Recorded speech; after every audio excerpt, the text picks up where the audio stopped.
that's below that. Then we did below average and blah, blah, blah. And he just does like a giant like presentation. And so usually after 2 weeks after we upload, we'll look at that with all my top people, and then we'll just be like, what did we fuck up? What did we do well? Cool, move on.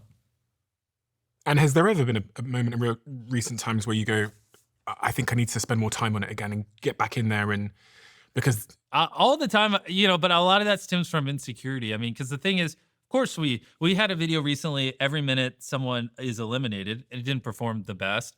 And there, like, our intro was a little repetitive. It was a little dark. We brought back like losers from Beast games to compete in a main channel video. But the problem is some people thought it was Beast games. They're like, oh, I've already seen this. There's just a lot of rookie mistakes there, and it's very easy for me to like, get insecure and like be like, fuck, this is why I need to be in the weeds. But at the end of the day, it's like, it's not like when I was calling all the shots, I was perfect either. So as long as when people make mistakes, they learn from them. I have a saying like that I tell people all the time, like whenever our new creatives fuck up, I'll look at Tyler. I'll go, Tyler's literally cost me tens of millions of dollars in bad decisions. Like, this isn't going to be the first time you fuck us out of $1 million. As long as you learn from it, it's fine. And so as long as like, that's where these after action reports are important, because as long as when we mess up, we articulate why and it doesn't happen again, then it's just part of it. But yeah, I mean, if the same thing was happening over and over and over again, then I'd be like, fuck, I need to step in. But my guys are just good. Like, they don't make the same mistake twice. tell me about experimentation and testing, because people look to you as the real king of like testing and Exactly. experimentation. How central is this to the success of everything that you do?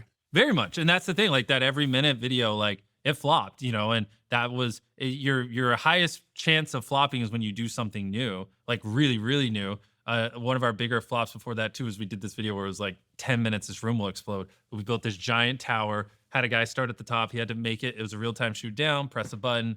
Yeah, it was just didn't perform that well. People didn't really like it. It was kind of complicated, blah, blah. And it's like, you have to be careful because, I want a culture where people feel comfortable experimenting and trying and feel fine failing. And so, when that video failed, or when, the every minute someone's eliminated, like, I don't go and yell at people or call them idiots or anything like that. I just am like, what did we do wrong? All right, here's all the facts. Just make sure it doesn't happen again. Not gonna be the first time you cost me a bunch of money.